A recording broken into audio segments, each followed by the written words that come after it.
a hablar sobre el martirio y los mártires de los primeros siglos. En primer lugar, nuestra compañera Belina nos hablará de los mártires, del concepto de la propia palabra en la antigüedad y en el mundo cristiano, desde la primera aparición en el libro de los Hechos y su evolución a lo largo del tiempo. Veremos también cuáles son las fuentes para el estudio de los mártires, desde las actas de primera categoría a las pasiones y leyendas. Las actas dan lugar a nuestro martirologio, como las de Rábano Mauro del siglo IX o las de Usuardo, también del siglo IX. Estas servirán de base para el martirologio común actual, usado oficialmente por la Iglesia, compuesto por el cardenal Baronio y completado en el siglo XVIII por Benedicto XIV. También restos arqueológicos y epigráficos, hablaremos sobre las persecuciones desde la primera iniciada por Nerón y que siguieron a lo largo de los primeros siglos hasta la llegada al poder del emperador Constantino tras la batalla de Puente Milvio. En la segunda parte, nuestra compañera Marisa nos hablará de la pena de muerte en el mundo antiguo y las formas de aplicación a los cristianos en los primeros siglos. Y bueno, ya le paso a Belinda con la primera parte. Bueno, buenas tardes y gracias por acompañarnos.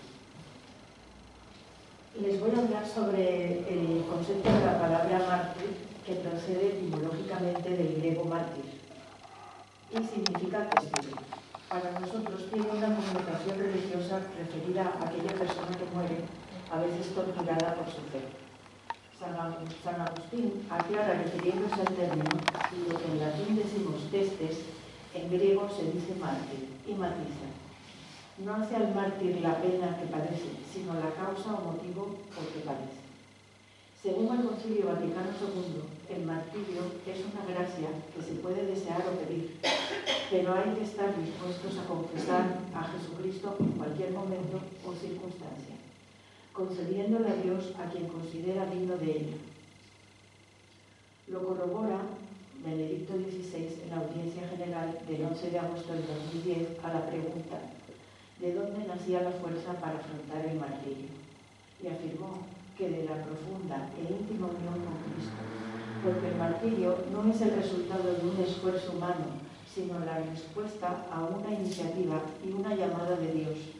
Es un don de su gracia que nos hace capaces de dar la propia vida por amor a Cristo, a la Iglesia y así al mundo.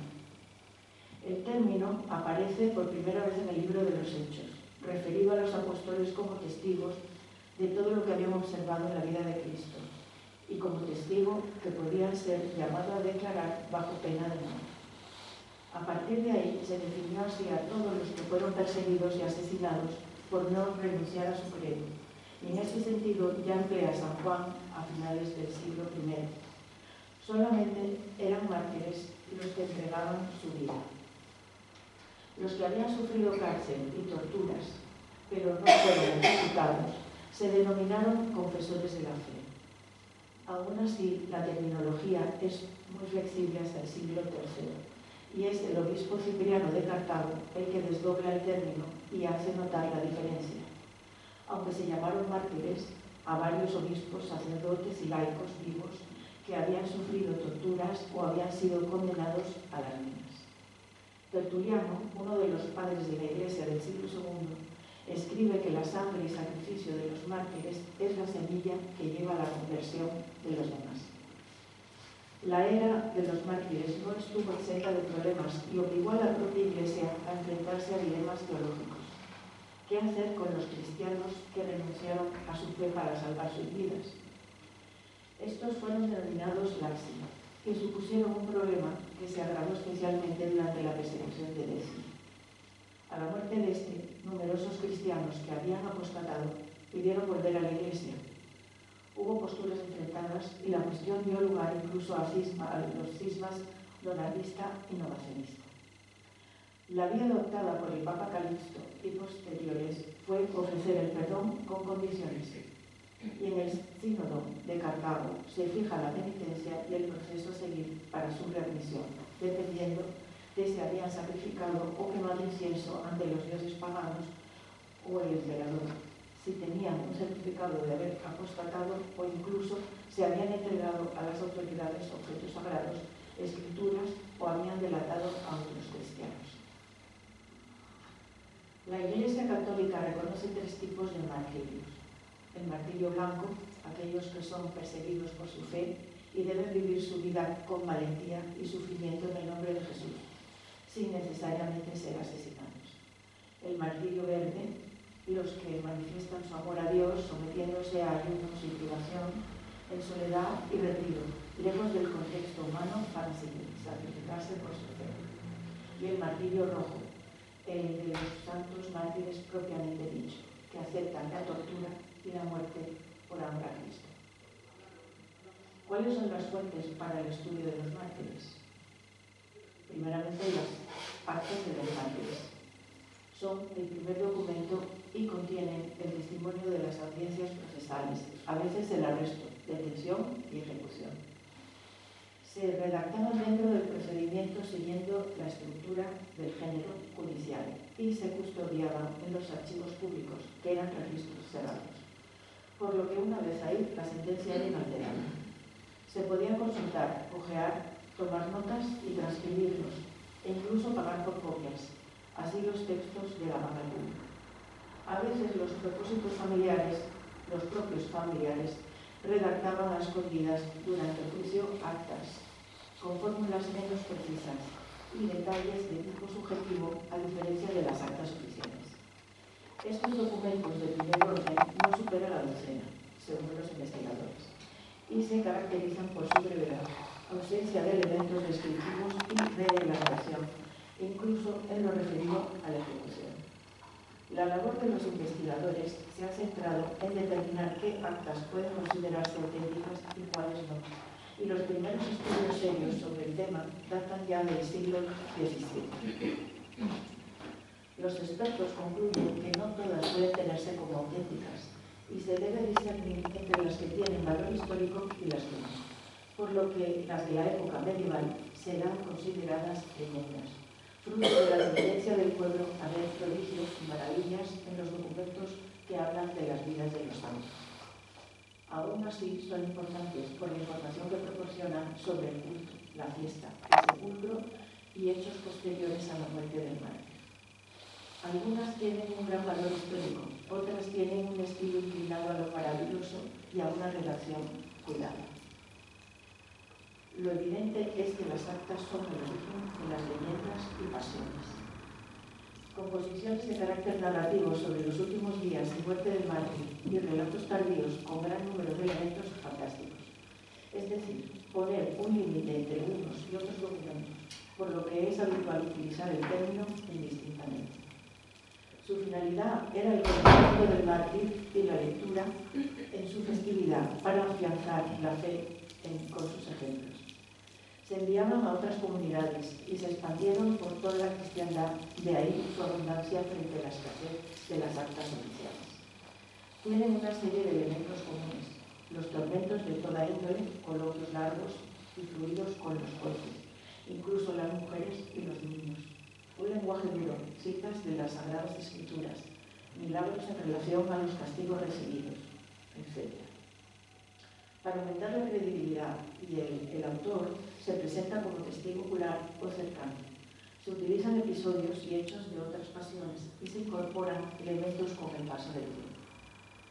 A estos documentos se suma la vida de santos, que contienen datos ciertos y también invenciones del autor, y los martirologios y calendarios con la fecha y nombre del mártir.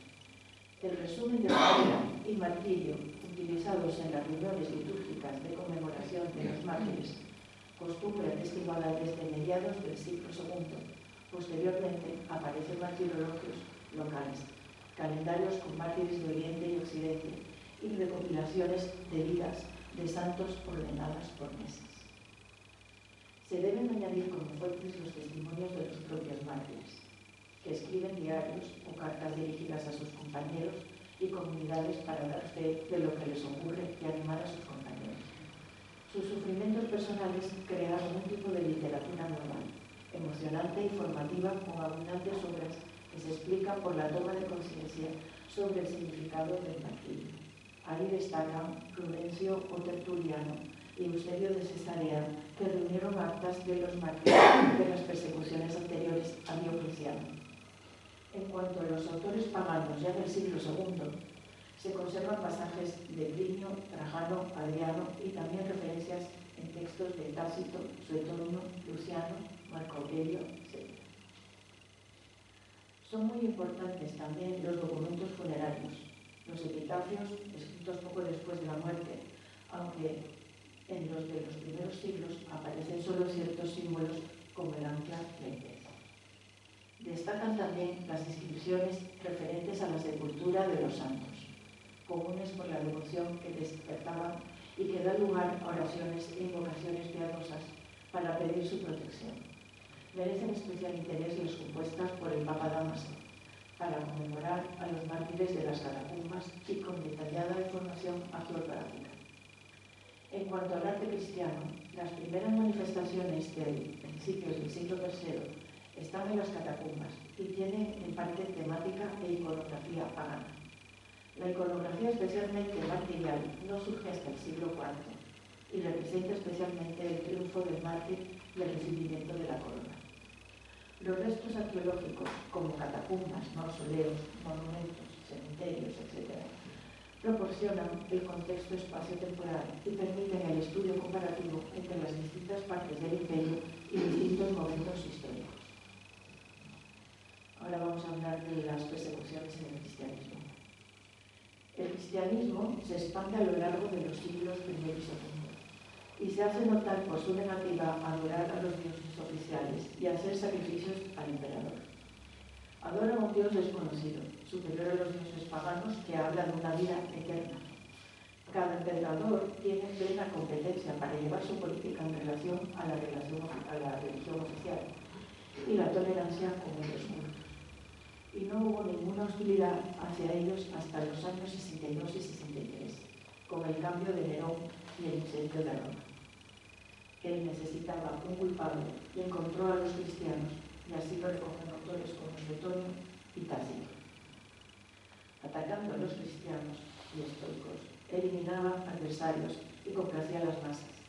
Se llevó a cabo esta persecución no con la aplicación de la ley, sino con medidas tomadas para la ocasión que sentó el precedente para futuras actuaciones contra él. Se utilizó la acusación de superstición y de odio contra el género humano por el incendio de Roma, cuyo castigo era el fuego o la muerte en el anfiteatro. Esta acusación fomentó las calumnias contra ellos y los colocó en el rango de los criminales de derecho común. Después de la muerte de Nerón, hubo un periodo de 3 emperadores y de reglas, hasta el advenimiento de la dinastía Flavia, sin ninguna actuación en contra hasta los últimos años de Domiciano, con una persecución breve que afectó a los cristianos de todo el imperio, especialmente a los sectores más altos de la sociedad romana. El periodo bajo Nerva y Trajano es un tiempo de prosperidad, expansión y también de paz, especialmente bajo el reinado de Adriano y Antonino Pío. Pero se incrementa la hostilidad hacia los cristianos porque, al rechazar los cultos tradicionales, podían atraer la contrariedad de los dioses sobre el imperio. Se reclama una actuación firme y Trajano regula las relaciones con los cristianos mediante un rescrito, el documento más antiguo sobre este asunto, que se mantiene hasta Valeriano. Define el carácter religioso individual de la condición de cristiano, prohíbe a los magistrados su búsqueda y solo podrán ser detenidos con una denuncia fundamentada. Trajano no los considera peligrosos, ni una amenaza para el Estado, ni autores de crímenes y acciones atroces. Los considera una superstición. Adriano establece que cualquier acusación debe ser examinada con detalle y no sentenciar solo por el hecho de ser cristianos. Antonino Pío no modifica la legislación. Aún así, hubo condenas aplicando la legislación anterior. El reinado de Marco Aurelio y Cómodo supone una nueva etapa. En la primera fase los procesos se regulan por la norma de Adriano, considerando el cristianismo una culpa privada. En la segunda fase, a partir del 177, hay un recrudecimiento y se recurre a la búsqueda de cristianos por parte de las autoridades. En este año tuvo lugar la gran persecución de Lyon. En los últimos años, bajo el reinado de Cómodo, finaliza la clandestinidad y las relaciones entre cristianos estaban. Se plantean de forma abierta, aunque no oficial.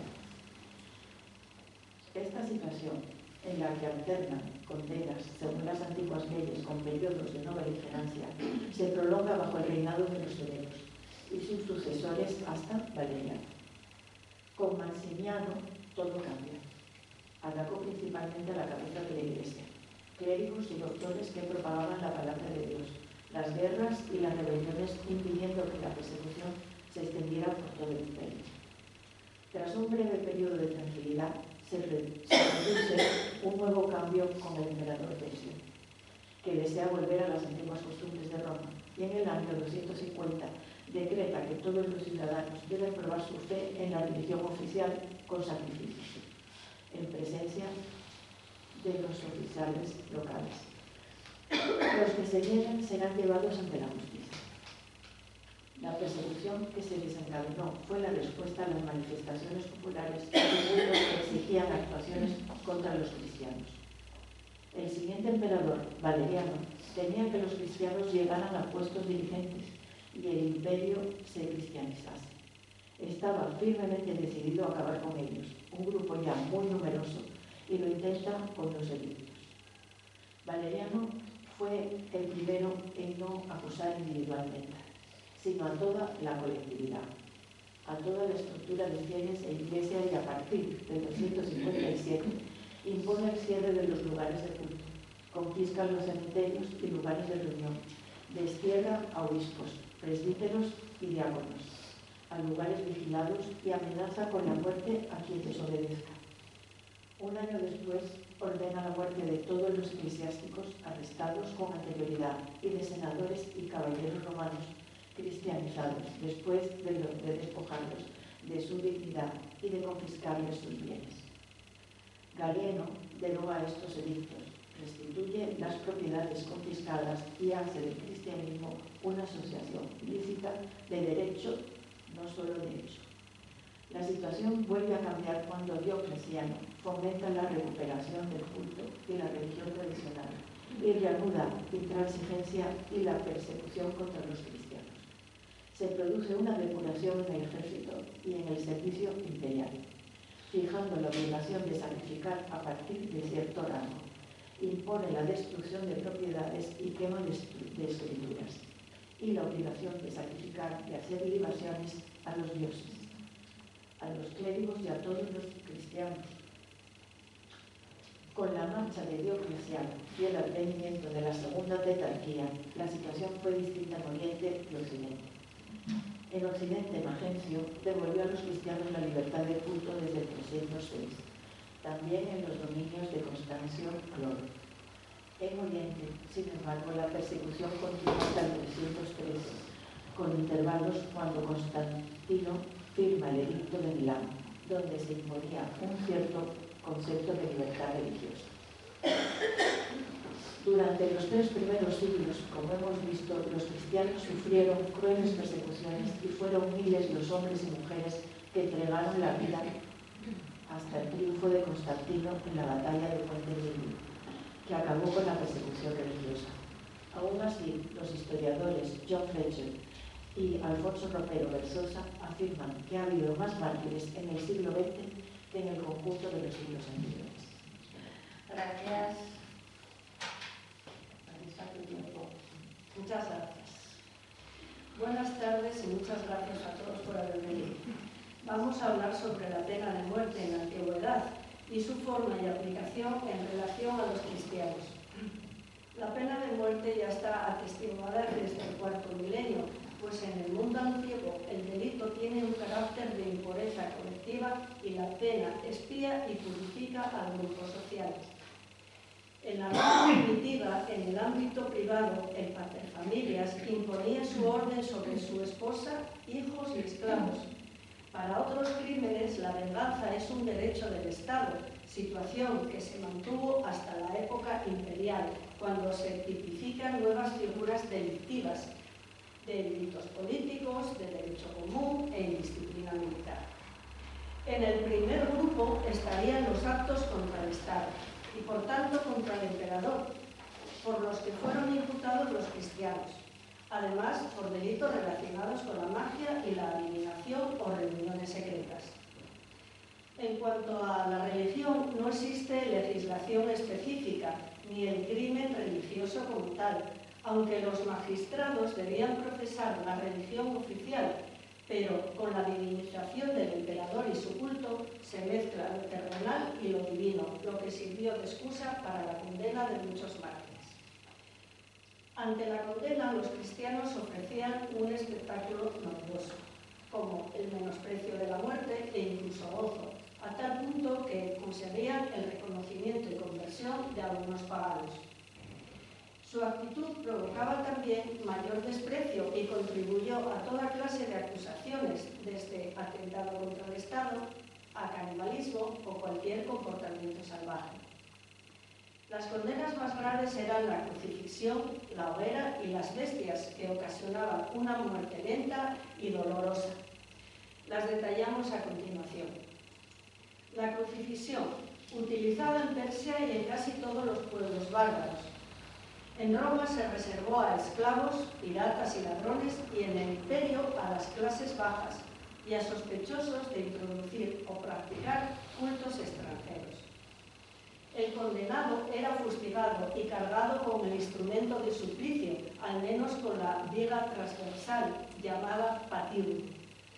La cruz se clavaba en un hoyo y se fijaba al condenado desnudo, con grandes clavos, y sobre la cabeza un letrero con el nombre y motivo del castigo. La cruz no necesariamente tenía gran altura y el reo podía quedar expuesto a los animales, así esperaba una muerte lenta, salvo que se le rompieran los huesos de las piernas con un mazo de madera o de hierro. El cadáver quedaba insepulto si no tenían permiso de enterramiento. Entre las ejecuciones espectáculo, la crucifixión era la más común y la más simple. En cuanto a su uso contra los cristianos, hay testimonios, pero en las actas consideradas auténticas solo aparece en una, aunque se menciona como medio auxiliar. En las actas secundarias aparecen otras crucifixiones, como la del apóstol Pedro, in verso capite, recogida también por autores cristianos. La falta de datos parece indicar que en una gran persecución se preferían otros métodos más rápidos. Su aplicación continuó con Constantino, que la abolió después de su conversión por el simbolismo de la cruz. La cremación es una de las penas más crueles, ya que el sufrimiento se le une a la privación de sepultura. Era una práctica extendida en Oriente y en Grecia. En Roma se utilizó para delitos militares y durante el imperio contra magos y especialmente contra los cristianos. El condenado, a veces revestido con una túnica impregnada de materias inflamables, era atado a un poste, desnudo, y al pie se encendía la hoguera, que lo consumía lentamente. Se podía prolongar la agonía con chorros de agua fría o enterrando a los reos hasta las rodillas. El castigo se ofrecía con frecuencia como espectáculo en el anfiteatro o en una representación teatral. A veces se utilizaba una cratícula, una parrilla donde fue martirizado San Lorenzo, o una cátedra, una silla donde era abrasado el reo, y otra variante era enterrar al reo en calviva u otra sustancia abrasiva. Este castigo tardó en abolirse y se encuentra aún en época de Constantino y con Teodosio. Se utilizó con frecuencia contra los cristianos ya desde Nerón, tras el incendio de Roma, y en época de Marco Aurelio y Valeriano, Decio y Diocleciano, Severo, etc., con víctimas como el obispo Policarpo de Esmirna y los mártires de León y Viena en el 177. Está bien atestiguado en documentos de primer rango y se aplicaba también a las mujeres Valentina de Cesarea e Eulalia de Mérida. Los cadáveres los restos más bien, quedaban sin sepultura y los propios fieles de forma oculta los rescataban. A veces las cenizas eran esparcidas o arrojadas al agua para su total desaparición. El hecho maravilloso de que las llamas no les tocasen es un recurso narrativo de las pasiones, pero también del mundo pagano para acusarlos de magos y justificar su incriminación. Las condenas a la arena.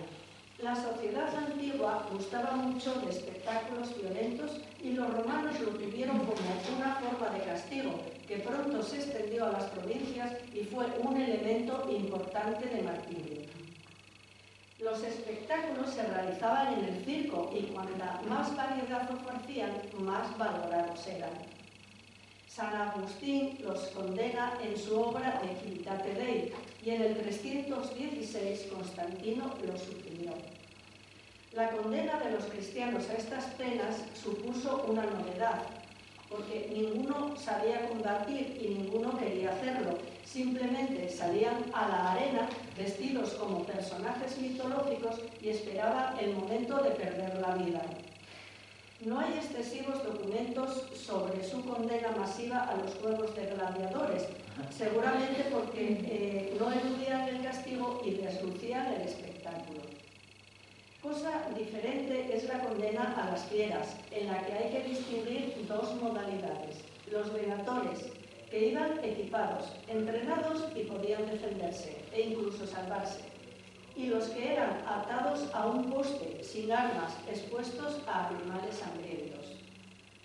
Durante el Imperio se imponía esta pena a los delincuentes en general y por tanto también a los cristianos, y está bien atestiguada en actas de primera categoría, como las de los mártires de Lyon y Viena en época de Marco Aurelio y los testimonios de Blandina, Perpetua y Felicidad. El historiador Tácito también cuenta que Nerón condenó a muchos cristianos a las fieras. El mayor número de ejecuciones por este método es de la época de Diocleciano. Además del sufrimiento físico, el castigo suponía un daño moral, pues los cristianos debían vestirse como actores y escenificar obras impías y procazos. Este castigo tampoco consiguió la apostasía, al contrario, cada ejecución reafirmaba la fe del grupo, su reconocimiento, ejemplo y valor, que logró la conversión de muchos paganos después de asistir a tales espectáculos. Vamos a ver ahora otro tipo de suplicios que podríamos llamarlos suplicios de los privilegiados, porque procuran una muerte rápida y menos sufrimiento, y son la decapitación y el exilio. La decapitación. En Roma era un derecho de los ciudadanos romanos. Se fijaba al condenado a un poste con las manos atadas a la espalda, se le azotaba y se le decapitaba arrodillado, a veces de pie sujetando la cabeza por los cabellos. Fue una forma frecuente de ejecución de los mártires, recogida en las actas de mayor fiabilidad, y la sufrieron los mártires de Lyon y Viena, el obispo Cipriano de Cartago y, por supuesto, los apóstoles Santiago y Pablo. Su aplicación masiva se explica por una razón práctica. No necesitaban mucho personal, ni medios, ni espacio, y dentro de la legalidad se aplicaba a ciudadanos romanos, hombres libres y extranjeros. A menudo los cuerpos eran arrojados al río y a veces expuestos y recogidos por la noche. Esta forma de ejecución afectó principalmente a clérigos y dirigentes de la Iglesia, pertenecientes a sectores más privilegiados que les brindaban ventajas legales. El exilio, una práctica habitual en Grecia y en Roma. Se imponía por diversos delitos y como conmutación de la pena de muerte. Algunos de los cristianos perseguidos sufrieron este castigo con la pérdida de sus bienes, y se puede citar al obispo Cipriano, Dionisio de Alejandría, Juan el Evangelista en la isla de Patmos y los papas Clemente y Ponciano. El exilio evitaba tomar medidas más drásticas y se aplicaba especialmente a personas relevantes. ¿Qué incidencia tuvo el cristianismo entre los militares y qué castigos se le aplicaron? Se puede pensar que el cristianismo encontró dificultades para instaurarse en el mundo militar por su naturaleza contraria a la milicia de Cristo. La realidad es que la Iglesia tenía una actitud abierta y casi en ningún testimonio de los padres de la Iglesia se prohíbe el alistamiento. Está claro que entre los soldados había cristianos, al principio pocos, pero en época de Constantino eran ya un grupo importante. El conflicto surge cuando el Estado impone la participación en ritos paganos, motivo de abandono de la milicia entre los cristianos y castigado con la pena de muerte. Según la época y el emperador, los cristianos podían sufrir castigos o pasar incluso desapercibidos, ya que en el ejército había cierta tolerancia a la adhesión de soldados a diferentes cultos mientras atendieran la religión oficial. Ya desde el 180 existen testimonios de castigo y persecución a los cristianos dentro del ejército, incluso dentro de los mandos. El número de soldados mártires es bastante elevado, aunque en algunos casos se añadió categoría de soldados a mártires que no lo eran, porque la condición y la imagen marcial resultaba más atractiva. No existen, sin embargo, actas al respecto, pero está demostrado en numerosas relaciones de gran fiabilidad que su número fue considerable y que un número importante sufrió martirio. Se aplicaron también a los mártires otras condenas que merece la pena reseñar brevemente, como los trabajos forzados a las minas o a trabajos públicos. La condena a las minas es la pena más dura después de la pena capital. Incluye todo tipo de minas y canteras. Afectaba también a las mujeres que podían ser condenadas a servir a los mineros. Las condiciones eran muy penosas, marcados con hierro candente, sujetos de pies y manos, en un trabajo que no paraba día y noche. Aunque no aparece en las actas, se conoce por los testimonios del Papa Clemente, cuando fue deportado a Ponto, que encontró a 2000 cristianos condenados, ya que lo habitual eran castigos más graves y la pena capital. Pena de precipitación. Era una especie de ordalía. El reo es arrojado a la tierra o al mar, un elemento poblado de deidades que provoca una muerte directa y deja su supervivencia a la acción de los dioses. En Roma era una pena reservada a traidores y delitos de magia, motivo por el que se utiliza contra los cristianos que fueron en ocasiones acusados de practicarla. Hay testimonios fiables, aunque escasos, y se refieren exclusivamente a los llevados a cabo en la roca tarteña de Roma. Ahogamiento e inmersión. Es una pena antigua y horrible castigo, pues impedía la expiración y la salida del alma, que quedaba apresada y desaparecida. Solo hay un mártir muerto por este procedimiento, documentado en actas con valor histórico, y es San Ireneo, obispo de Sirmio, aunque previamente fue decapitado, lo mismo que la mártir Teodila. No fue un procedimiento común, seguramente porque su aplicación no estaba dentro del Código Penal. La pena del saco. Esta pena consiste en colocar al condenado en un saco solo o con varios animales, con un perro, un mono, un gallo y una serpiente, para atormentarlo. Es propio de la sociedad romana. Se castigaba así al sacrílego, parricidas y delitos políticos. Se aplicó a los cristianos porque, al reconocerse como tales, eran declarados culpables de lesa majestad. Aun así, solo se constatan 2 referencias de su aplicación. El encarcelamiento era una medida habitual contra los cristianos y podía ocasionar la muerte por las condiciones crueles y severas. Hay numerosos testimonios de encarcelamiento en actas de primera categoría, como las de los mártires de León y Viena, que describen las torturas y penosas condiciones que padecieron y que la mayoría ya fallecieron en las mazmorras asfixiados. También las actas de Perpetua y Felicidad cuentan cómo los cristianos fueron llevados llevados a golpes a la prisión hasta que 2 diáconos consiguieron su traslado y que pudieran ser visitados por sus familiares. Con frecuencia, la propia cárcel era el lugar de ejecución, una forma rápida y privilegiada, reservada a prisioneros de buena posición que no aparece en las actas auténticas, porque con los cristianos se buscaba el escarnio público, la deshonra y la advertencia a la población. Sí hay referencia de las torturas sufridas, aunque era diferente la condición de ciudadano romano del que no lo era. Así, cuando San Pablo es detenido en Roma y comunica su condición de ciudadano romano, se libra de los azotes e incluso el tribuno teme al saber que había sido encadenado. La tortura de los mártires constituía un gran espectáculo, ya que no oponían resistencia y además imploraban a Dios que les diera fuerza y alegría.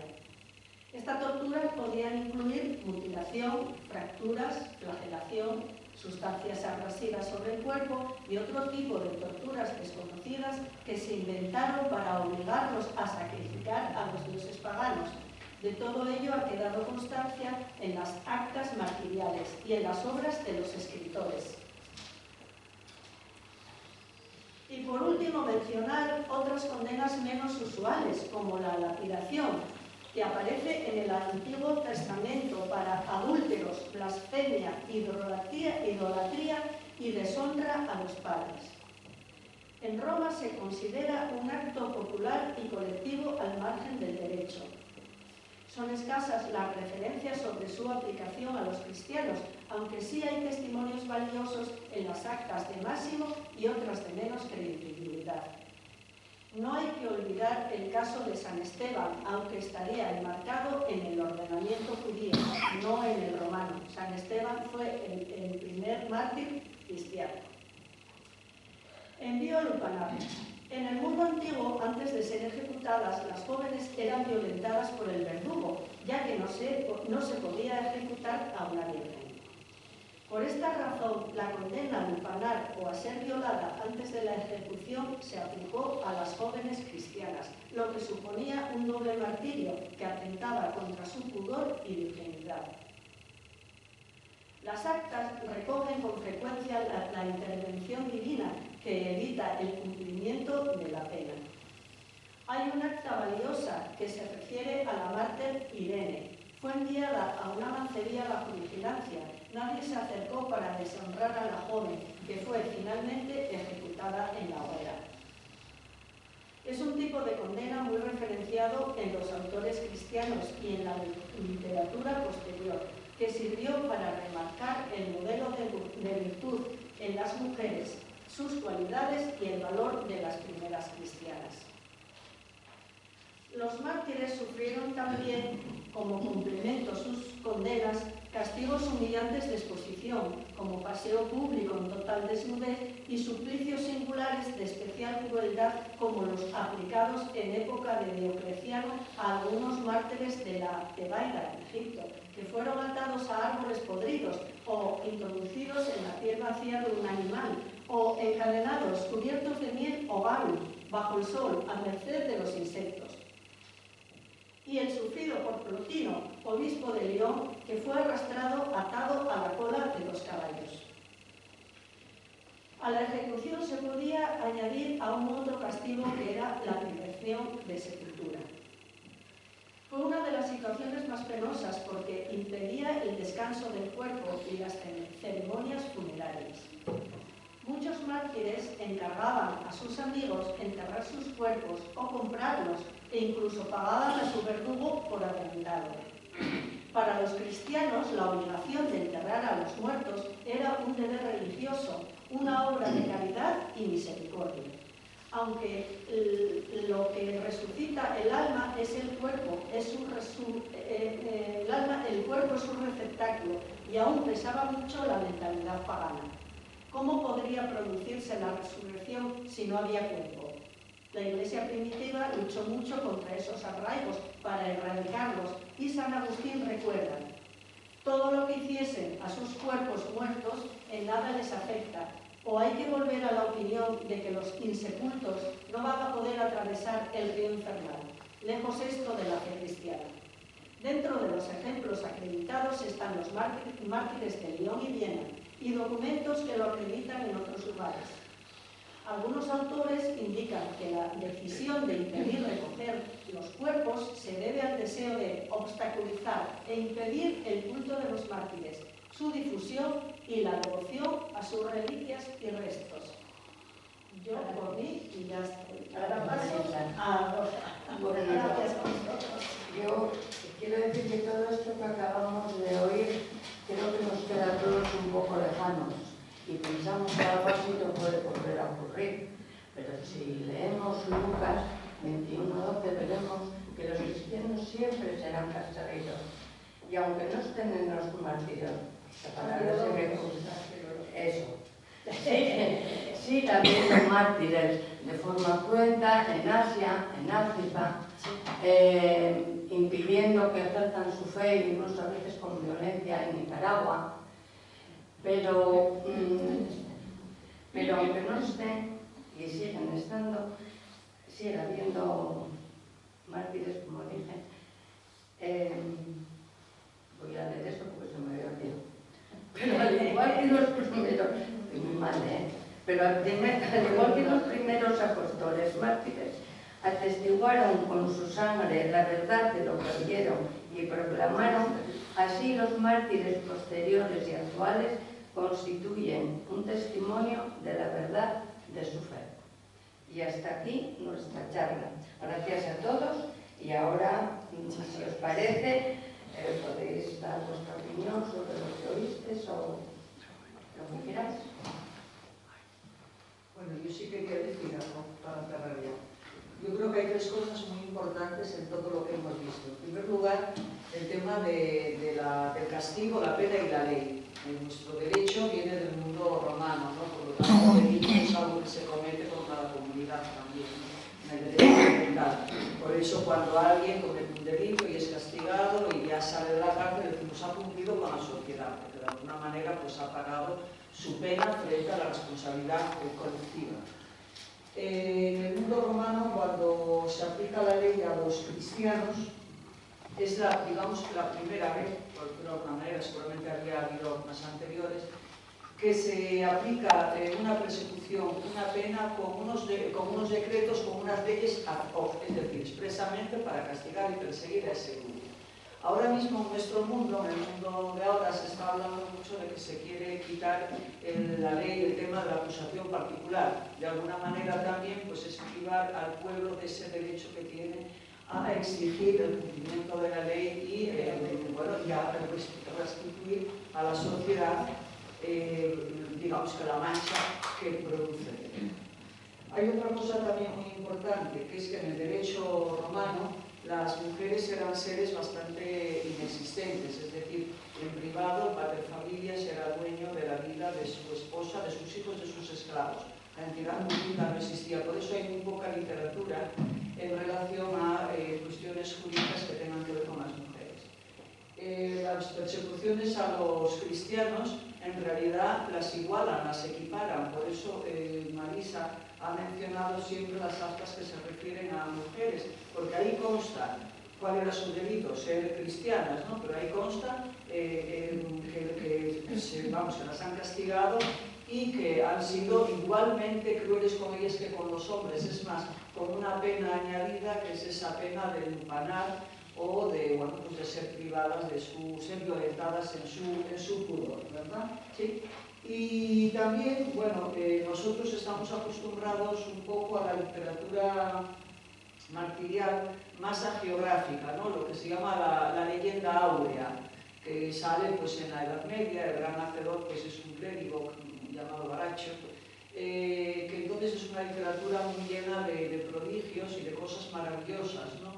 Lo que ha estado presentado aquí es algo científico, es decir, hay investigadores, hay actas que son de primera categoría, las hay que ya son implementadas, por lo tanto tienen añadidos posteriores, y las hay que son leyendas y pasiones, como se llama, es decir, un tipo de leyenda de literatura maravillosa. El hecho que todo esto tiene una base científica, que está estudiado, que se sigue estudiando, que ocurrió y que sigue ocurriendo, y que efectivamente hay quien afirma que en todo el siglo XX y en lo que llevamos del siglo XXI ha habido más víctimas que en todos estos 3 primeros siglos del cristianismo. Lo veremos en una próxima ocasión, si Dios quiere. Por mi parte,